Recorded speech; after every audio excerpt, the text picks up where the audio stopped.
Si ce n'est pas déjà fait, prenez un instant pour vous abonner à notre page et n'oubliez pas de cliquer aimer avant la fin de l'enseignement.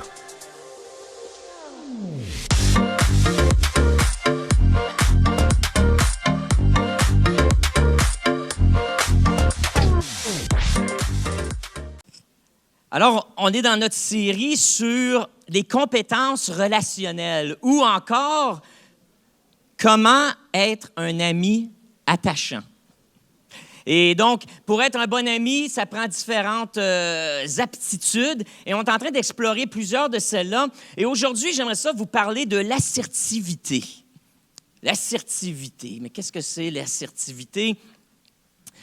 L'assertivité, c'est cette capacité ou cette manière de communiquer et de s'exprimer de façon à défendre nos propres droits sans empiéter sur ceux des autres. Hein? C'est de considérer comme l'art de faire passer un message parfois difficile, sans passivité, mais aussi sans agressivité.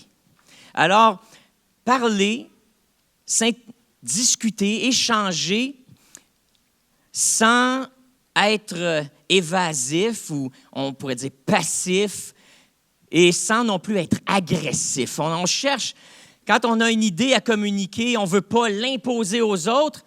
Puis aussi, lorsqu'on a des idées, nous, à partager, on veut être capable de les dire aussi, sans avoir peur de ce que les autres vont penser. Et donc, on parle de ces choses-là, mais ce n'est pas toujours facile de communiquer.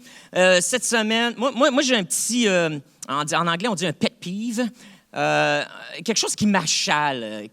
Chez nous, c'est que je suis dans la cuisine, puis je sais pas, je fais des affaires, comme là, j'ai fait mes petites confitures ou mes petites gelées de pommes. Prenez-en, pour ceux qui viennent d'arriver, ils ont manqué l'annonce au début, j'ai fait des petites gelées de pommes cette semaine avec les pommettes de mon pommier. Il y en a des mi-sûres, mi-sucrées, puis des sucrées. Profitez-en, prenez-en, amenez-en chez vous. Merci, oui, j'aime ça.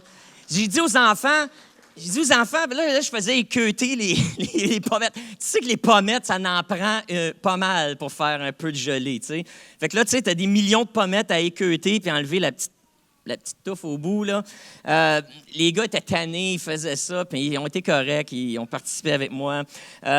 Puis je leur disais, tu sais, quand tu fais ça, c'est un geste d'adoration envers Dieu. Savais-tu ça? Bien, de un, parce que là, je l'ai fait pour l'Église, fait que c'est pour bénir nos amis, faire une petite pensée, un petit geste là, personnel. Mais donc, on bénit des gens. Mais aussi, ce qu'on fait, c'est qu'on est en train de prendre soin de la création. On fait ce que Dieu nous a dit quand il a mis Adam et Ève dans le jardin, de prendre soin de la création puis de cultiver. Alors, les pommes sont là, puis on ne veut pas les laisser tomber à terre puis pourrir. Donc, ce qu'on fait, c'est qu'on les prend, on les récolte, puis on fait quelque chose qu'on peut consommer avec ça. C'est de prendre soin de la création, c'est de faire ce que le mandat que Dieu a donné à Adam et Ève. Et en faisant ça, bien, c'est un geste d'adoration envers Dieu. Hein? C'est simple, l'adoration, c'est pas toujours juste d'être à l'église puis de dire « Alléluia, Alléluia, Seigneur, je t'aime » puis chanter. C'est pas juste ça l'adoration, mais c'est un style de vie qui est conscient qu'on est au service de Dieu. Alors, mais ceci dit, j'aime ça papoter, mais une affaire qui m'achale, c'est quand les instruments de cuisine, les ustensiles, les choses ne sont pas à leur place. Tu sais, quand tu as 5 personnes qui vivent dans la maison, puis en plus, des fois, tu as ta mère qui vient visiter chez vous, puis là, il y a n'importe qui défait le lave-vaisselle, puis là, ils mettent ça où ce qu'ils pensent. Pourtant, il y a un système, puis tu l'as expliqué, le système. Mais là, tu arrives, toi, tu peux couper des oignons, tu cherches le petit hachoir, mais le couteau du hachoir n'est pas dans le hachoir avec le petit hachoir. Il est quelque part d'autre. Tu sais pas il est où. Tu arrives pour rouler ta croûte à pizza, le rouleau à pâte, il n'est pas où ce qui est supposé d'être dans l'armoire. Puis tu cherches partout, puis s'ils ne sont pas à la place où ce qui était, hein, oublie ça, là. Tu essaies de les chercher, mais même si tu le vois, tu ne le verras pas parce que tu es tellement convaincu qu'il devrait être là. Ah. Et là, cette semaine, il y a des affaires pour mon petit panier qui égoutte les pommes, là, tu sais, quand tu fais ta préparation. Et là, c'était laissé à traîner, là. Comme si c'était pour aller dans le garage. Quelqu'un voulait mettre ça dans le garage. là, j'ai pris mes petits outils, mes petits instruments, puis là, j'ai passé un commentaire à voix haute en voulant dire « Ça va pas dans le garage, cette affaire-là. Ça va avec les affaires de pommes, l'éplucheur de pommes. » Puis là, j'avais un système, mais je pense que je l'ai mal communiqué. Puis là, Caroline m'a entendu. Puis là, Caroline a dit « Ah, toi! Arrête donc de chialer, là, puis tout ça. Puis je fais jamais rien de bon, moi, je fais jamais rien de bien. » Premièrement, je ne parlais pas à Caroline directement. J'exprimais à voix haute ma frustration, Mais Caro, elle, pensait que je lui parlais. Elle a pris personnel. Puis là, j'ai répondu en disant « Ah, t'es bien susceptible, toi! » Puis là... Ouais. Ça a fini que on est allé se coucher avec la baboune. C'est pas facile communiquer. Pas facile communiquer. Puis des fois, on veut communiquer, puis on communique mal. On n'a pas donné toute l'information. Des fois, on est fâché. On a toutes sortes d'émotions qui bouillonnent, puis ça sort tout croche. On est maladroit en communication. Mais ce matin, j'aimerais ça qu'on parle d'une technique de communication qui s'appelle l'assertivité. Et c'est cette capacité de... Je vais vous donner des trucs pour... Admettons que tu es Caroline, puis que Pascal vient de faire un commentaire qui pourrait être interprété comme une critique. Qu'est-ce que tu fais dans ce temps-là?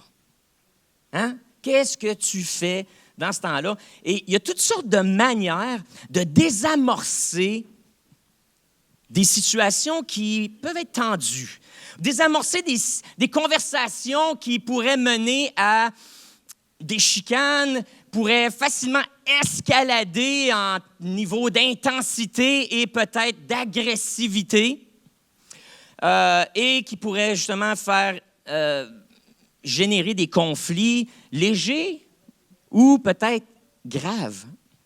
Donc, comment est-ce qu'on peut communiquer et comment est-ce qu'on peut réagir ou quels outils on peut avoir pour dealer avec des situations comme ça sans se laisser manger la laine sur le dos, hein? Parce qu'on ne veut pas devenir des tapis. Donc, quelqu'un nous arrive puis nous approche et fait un commentaire plate ou fait une critique. « Ah, t'es encore en retard! Ou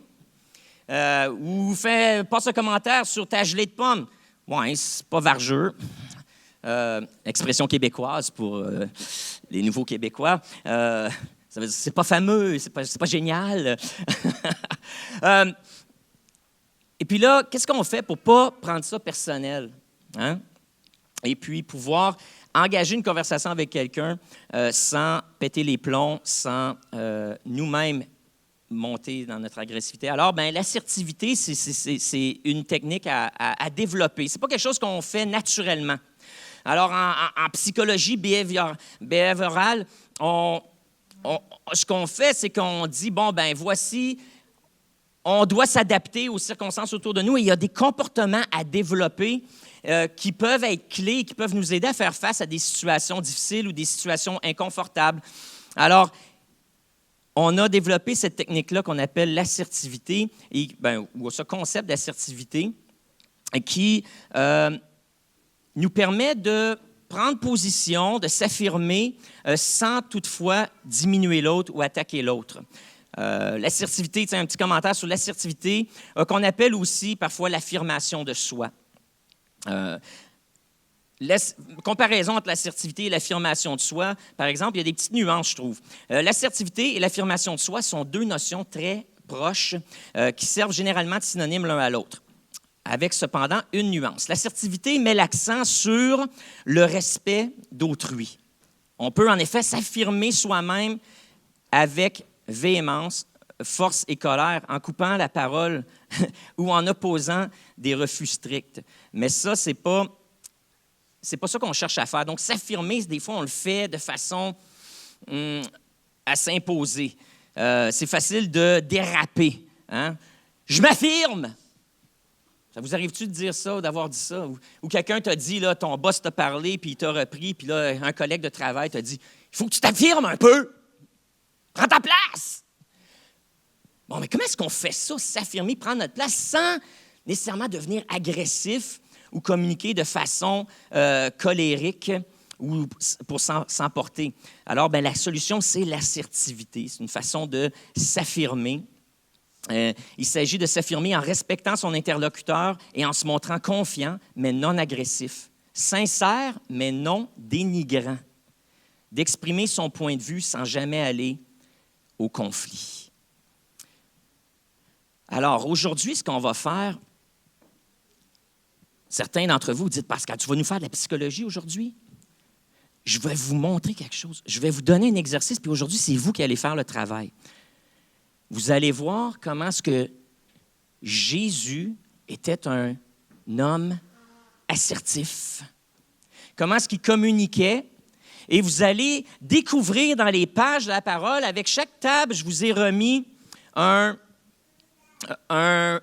passage des Écritures, une histoire de la vie de Jésus, où certains ont une parabole. Et puis, dans cet enseignement-là, vous allez l'apprendre ensemble en groupe, vous allez lire le passage et vous allez essayer de déceler la technique assertive que Jésus utilise ou préconise dans ça.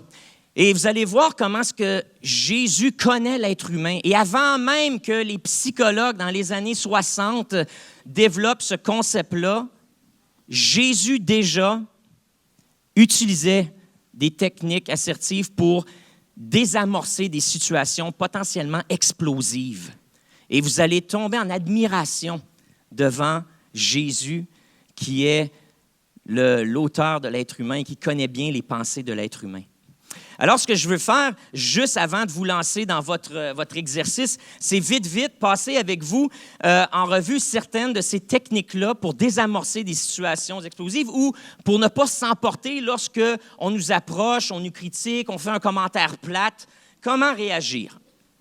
Donc, la première technique, c'est celle du banc de brouillard.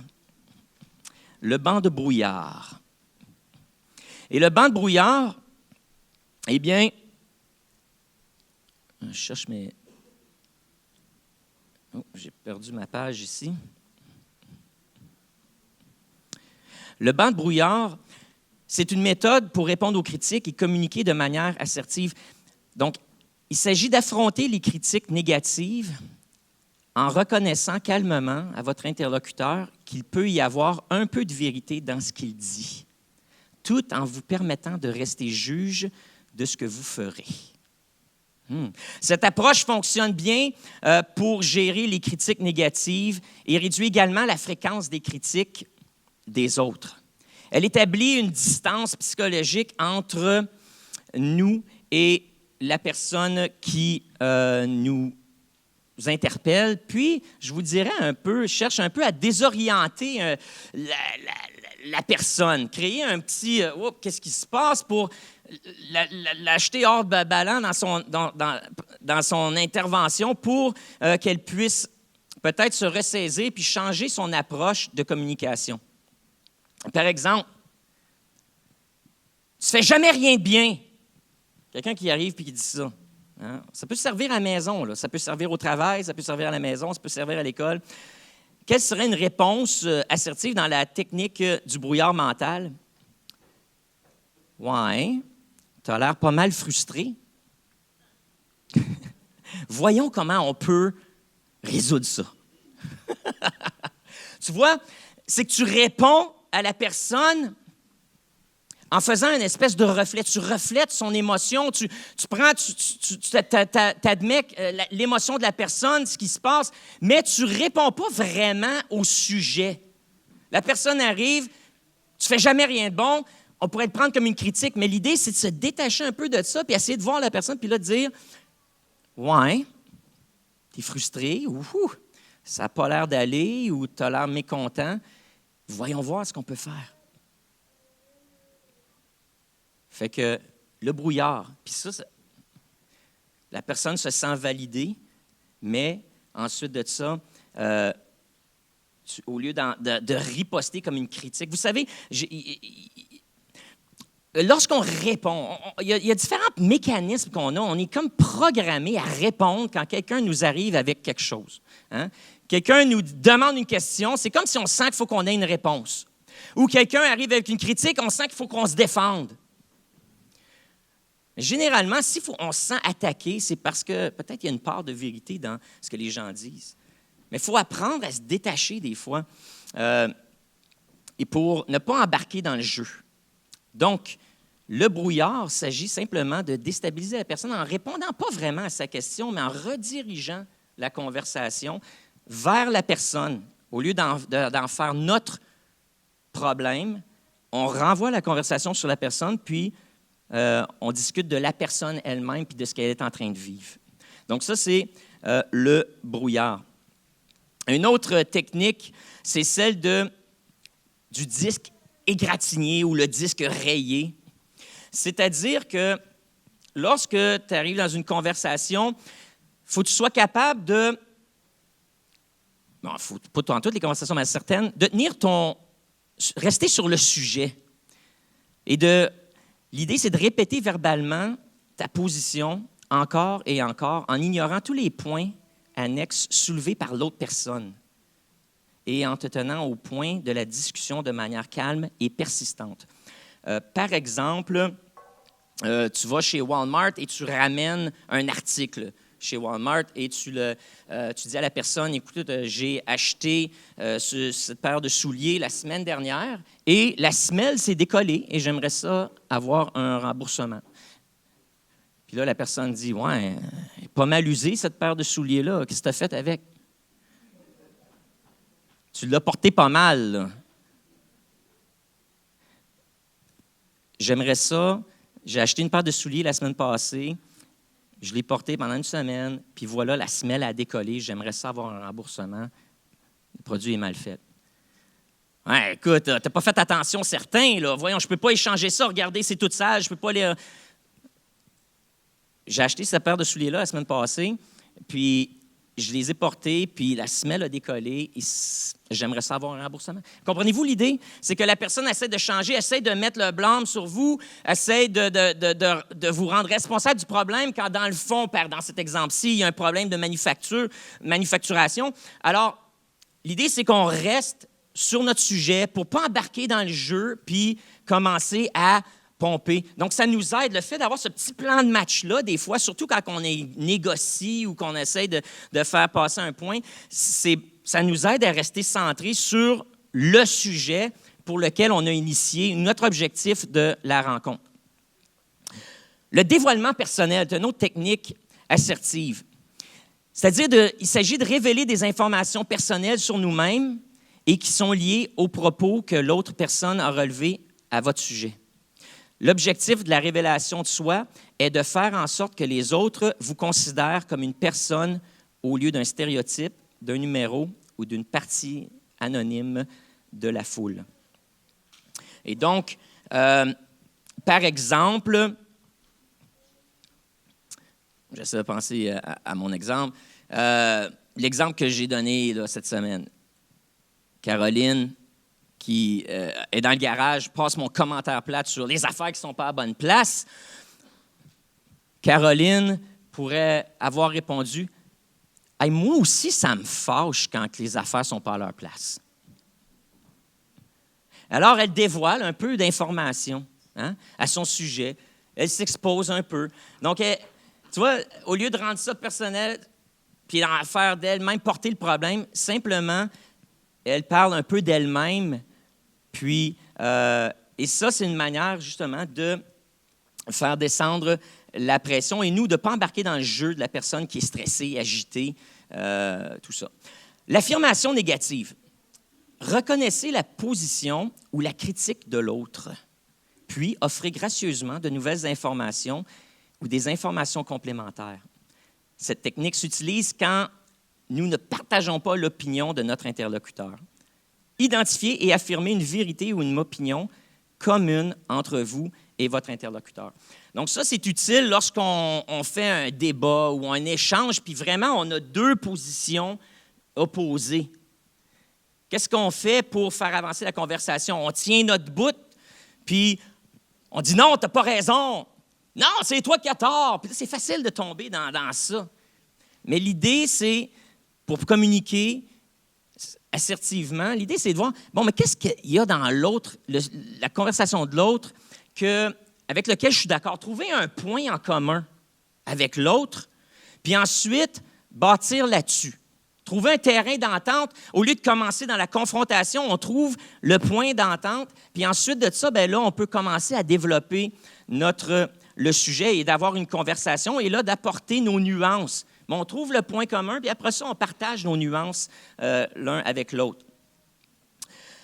L'accord assertif, ça, c'est plus spécifiquement dans un conflit personnel. Lorsque quelqu'un arrive et nous critique, nous juge, fait un commentaire désobligeant par rapport à nous ou quelque chose qu'on interprète comme un commentaire désobligeant, parce qu'il n'est pas nécessairement.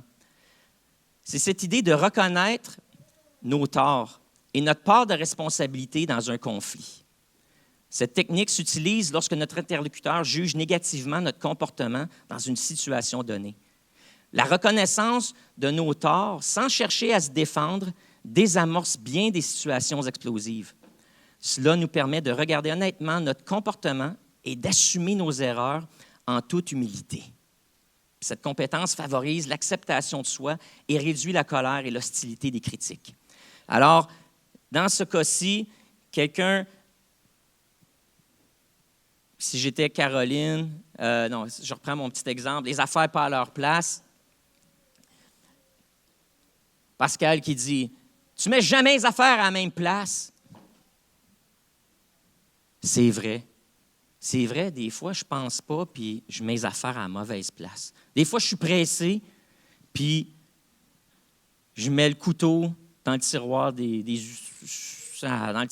cuillères. Tu sais, whatever. Hein? Donc, l'idée, c'est de reconnaître notre part de responsabilité, puis pas chercher à se justifier. Mais c'est quoi notre part? Parce que généralement, tout commentaire, dans toute interaction, il y a toujours une petite part de vérité. Même si c'est 1%, trouvez le 1%, puis admettez-le. Ce qui fait que ça désamorce la situation, ça désamorce le conflit, et puis ça nous permet et ça déstabilise l'autre, parce que l'autre, dans le fond, va essayer de passer un message, pense qu'il a raison. Fait que là, quand tu lui dis, oui, tu as raison sur ce point-là par rapport à moi. Je ne suis pas parfait. Oui, tu as raison. J'ai fait une erreur. Je m'excuse. Hey, si tu rajoutes « je m'excuse », là, wow! La conversation arrête là. La chicane arrête là. OK? Donc, on y va avec l'interrogation positive ou négative.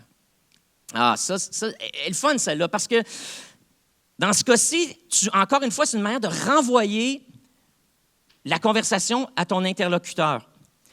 Cherchez à mieux comprendre la position ou la critique de l'autre en lui demandant de clarifier ses déclarations. Cela nécessite que notre interlocuteur explore davantage le fond de sa propre pensée. Par exemple,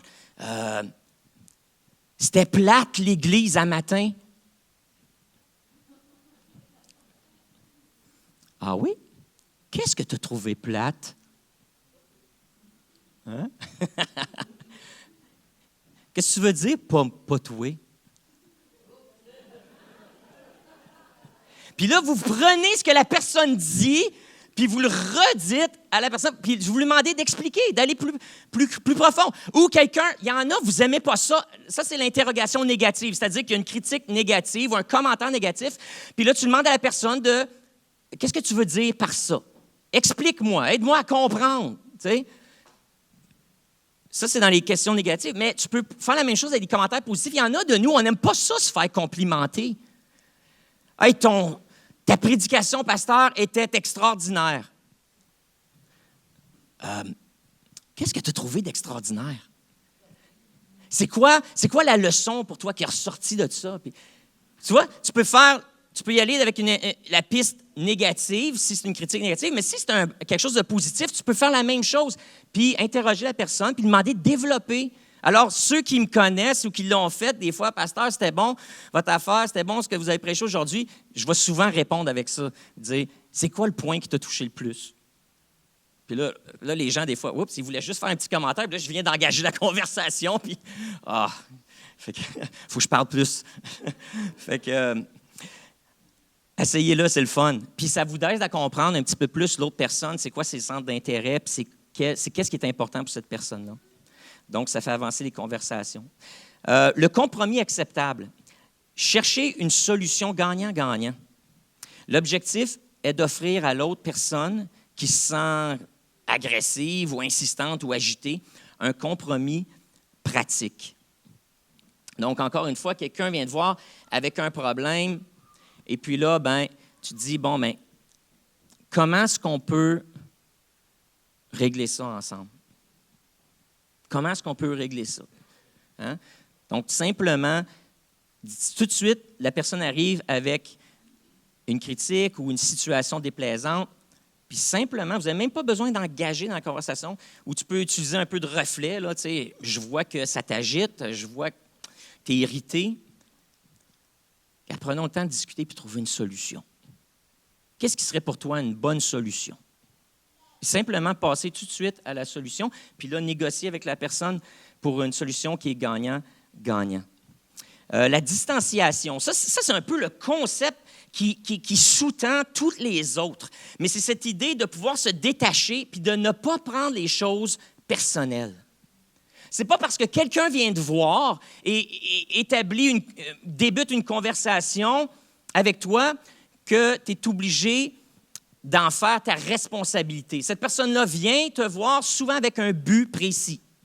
Son but, c'est soit de développer une amitié, c'est soit de connaître ton opinion, c'est soit de passer son message. Peu importe l'objectif de la personne, l'idée, c'est que l'objectif de la personne, ce n'est pas nécessairement le tien, puis tu n'es pas nécessairement obligé d'embarquer c'est pas nécessairement à toi de répondre à son besoin non plus. Donc, c'est de se distancier.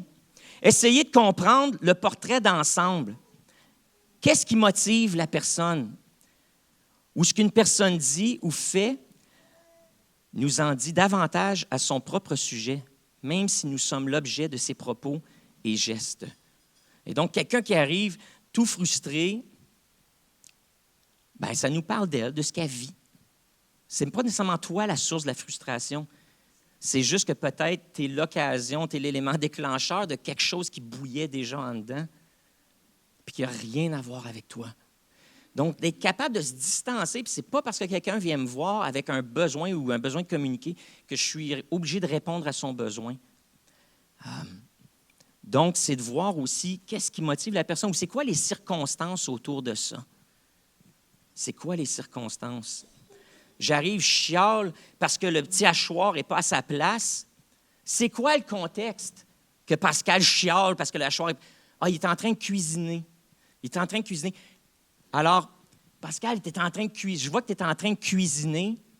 Hey, on va le trouver, le hachoir. Pascal, tu es en train de cuisiner, puis hey, tu as l'air très, très, très occupé.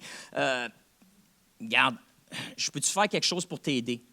Hein? Tu vois? Fait que là, c'est comme on change, on se distancie, on ne prend pas le problème de la personne sur nos propres épaules. Puis je finis avec celui-ci pour vous laisser aller à votre atelier. Action décisive non violente. Il est parfois préférable d'agir plutôt que de parler. Prendre action pour poser un geste constructif face à une injustice peut être un bon moyen pour exprimer notre indignation et prévenir l'accumulation de colère. Vous savez, il y a récemment là, le film Freedom, comment ça s'appelle? The Sound of Freedom, un film chrétien qui vraiment bouleverse l'Amérique du Nord, puis les communautés chrétiennes. Puis, encore là, tu vois, c'est l'histoire d'un gars qui décide de prendre action en ce qui concerne le trafic humain. Au lieu de juste parler, au lieu juste de se plaindre, au lieu de critiquer, lui, il décide de faire quelque chose pour changer la situation puis améliorer la situation. Une action décisive, non violente. Quelqu'un vient te voir avec son problème et essaie de te rendre coupable du problème. Passe à l'action. Dis, garde, viens-t'en, tout de suite, cherchons une solution ou tu as perdu quelque chose, tu penses que c'est moi qui l'ai égaré, gars, je vais le chercher avec toi. Hein? Je vais le chercher avec toi. Et on se met, on devient partenaire avec l'autre.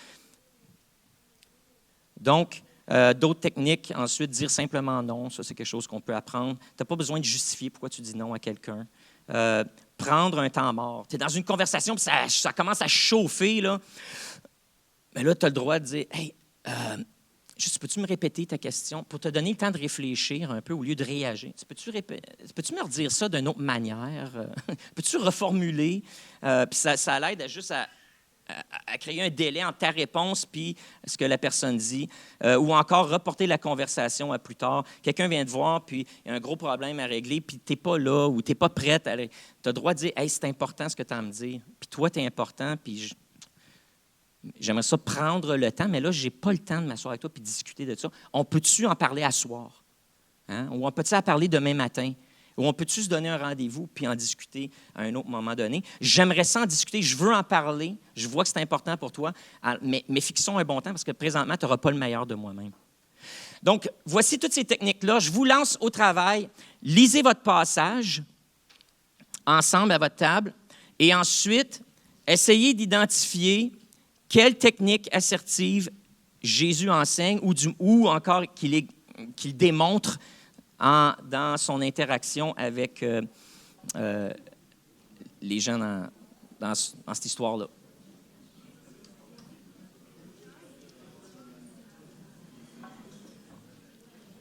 Elles ne sont pas toujours évidentes, fait que vous allez devoir travailler fort.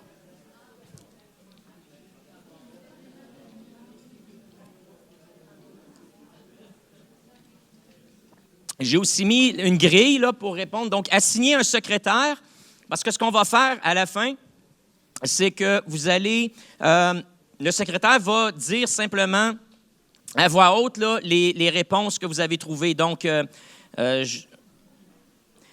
description du conflit.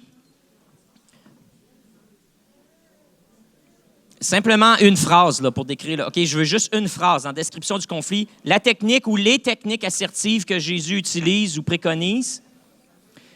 À quoi reconnaissez-vous la technique? Donc, qu'est-ce qui vous a apporté à dire ça, c'est cette technique-là qu'il a utilisée? Quelle était l'intention de l'antagoniste? Donc, l'antagoniste, c'est comme la personne là, qui cause le conflit, si tu veux, ou initie le conflit, ou initie la conversation. Donc, c'était quoi l'intention de l'antagoniste? Et finalement, quel a été le résultat? Une fois que la technique a été utilisée par Jésus, quel a été le résultat de la confrontation ou de l'interaction? Comment ça s'est fini, cette histoire-là? Fait que vous voyez, finalement, en bout de ligne, là, c'est juste, j'espère que vous appréciez la sagesse de Jésus. Et puis, avant même que la psychologie soit une science, avant même que des techniques soient développées puis mises par écrit, puis que des chercheurs identifient des choses, déjà Jésus savait comment naviguer les conflits, les conversations difficiles. Alors, puissions-nous être à l'image de Jésus. Si ce n'est pas déjà fait, prenez un instant pour vous abonner à notre page et n'oubliez pas de cliquer « Aimer » avant la fin de l'enseignement. Si vous avez besoin de prière ou d'accompagnement spirituel, n'hésitez pas à communiquer avec nous à l'adresse courriel suivante: sos@lecarrefour.org.